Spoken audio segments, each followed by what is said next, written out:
Cara, você pode falar que É porque não. tem esse estigma.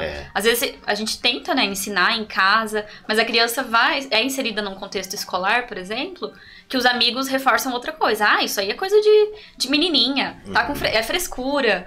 Então, precisa ter um esforço, um empenho bem grande, assim, da parte da família mesmo, né, de instruir, de ensinar. E exige bastante paciência, né, porque criança... Muita paciência. O que acontecia na nossa época? Os nossos pais...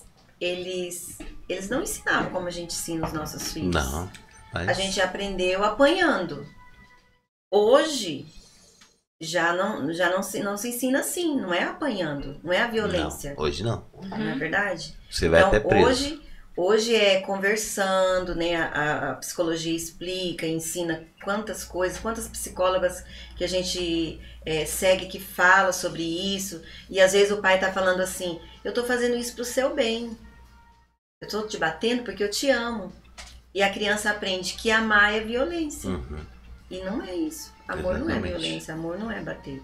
E hoje em dia tem muito acesso à informação, né? Muito. Então é muito mais fácil você entender sobre a educação, sobre como a criação, né, mais carinhosa, Sim. mais amorosa. Então tem muito acesso à informação hoje, que não tinha antigamente, Na minha né? época Não já tinha acesso à informação. Na minha época, Não quando tinha. eu criei a Stephanie, não tinha informação como hoje. Não tem. Então até eu achei engraçado outro dia, a gente conversando, e eu falei pra ela assim, mas eu cuidei você igual a Yasmin. Aí ela disse assim, mãe, não existe isso, porque nós somos indivíduos e realmente cada um é diferente. Ela é de um jeito, a outra é do outro. E a gente quer fazer Ctrl+C, Ctrl+V e não dá certo. Na criação não dá certo. E eu não tinha nenhuma informação sobre isso. Então, aí tá começando a trabalhar, conquistando as coisas, estresse, marido viajando, aí você não tem tempo para sentar com a criança, olhar no olho dela, brincar, que tudo que uma criança quer é atenção. Hoje, como terapeuta, os maiores problemas que eu trato são por causa da infância. Traumas, né? Traumas emocionais de crianças que não teve segurança. Uma pessoa que tem muita ansiedade, aquela casa, aquele lar não teve segurança. Às vezes o pai, ele é um bom pai, mas ele trabalha demais. Não tem tempo. Não tem tempo. E ele acha que ele dando tudo que aquela criança precisa é o suficiente. E o que ela mais precisa é de atenção, é de brincar, é de sentar, é de conversar. É disso que uma criança precisa. É de ensinar o que é certo, o que é errado. Outro dia uma amiga minha que é psicóloga, ela foi no mercado e o menino sempre pede Kinder Ovo e ela tem uma alimentação saudável com eles, né? E ela disse, hoje não tem Kinder Ovo, porque a mamãe vai fazer um bolo de chocolate. Você entendeu? Ele falou, não tem, mamãe, então hoje tem bolo? Eu entendi, sim. Simples. Ponto. A criança entendeu. Então tudo que os pais precisam é sentar, conversar, dar atenção, olho no olho, correção ali, ó. A criança é pequena. Então, se o adulto ele briga com a criança ali, já tá um ar de muita superioridade e ele não vai entender. Então você tem que olhar no olho dele, fazer ele entender essa educação certa, né? Não aquela. Sim. É porque eu sempre costumo dizer assim, eu chamo minha mãe de guerreira, né? Porque na nossa época a educação que nós tínhamos era surra. Sim.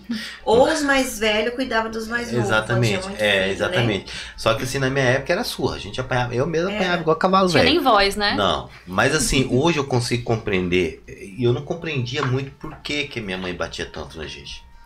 Hoje eu consigo compreender. Hoje eu consigo olhar pra trás e falar, poxa vida, pensa, uma mulher sozinha, com 4 crianças, tudo pequenininho, escadinha. Como que você vai conseguir educar 4 crianças danado, virado capeta que nós era? Porque não era tinha estratégia nela, né? Na nossa época não tinha celular para distrair. Exatamente. Nem televisão. Não tinha. Não tinha. Então a forma que ela tinha de conseguir segurar a gente um pouco era na surra. Hoje a gente não precisa desse recurso para educar os nossos filhos, porque a gente tem tudo na mão para educá-los, entendeu? Já ela não tinha. Então, às vezes, a gente, quando se reúne lá em casa, né, eu e meus irmãos pra almoçar junto, a gente sempre toca nesse assunto. Porque aí a gente vai corrigir o neto, por exemplo, vou corrigir meu filho, deixa o bichinho, isso aqui, coisa de volta, né? Deixa isso aqui. Mãe, a senhora não tratava a gente assim, mas por que a senhora... Tá, aí ela fala assim, só que na época de vocês era outra época. Minha mãe com 68 anos já se posicionando dessa forma. Era outra época. Hoje é tempos diferentes. Exatamente. Entendeu? Então não dá pra você fazer mais do que eu fazia com vocês. Porque a gente vai preso até, né? Porque pensa, eu espancar essa aqui com 17 anos, ela chama o conselho, vai mãe, vai todo mundo puxando em troca. A Camila dormindo já. Não, antigamente era assim. É que ele não é meu pai, né? Ele é meu padrasto. Aí eu usava isso contra ele. Eu chegava e falava assim, você não pode me bater. Você não é o meu pai. Aí ele... Aí minha mãe, mas eu posso. Mas era assim.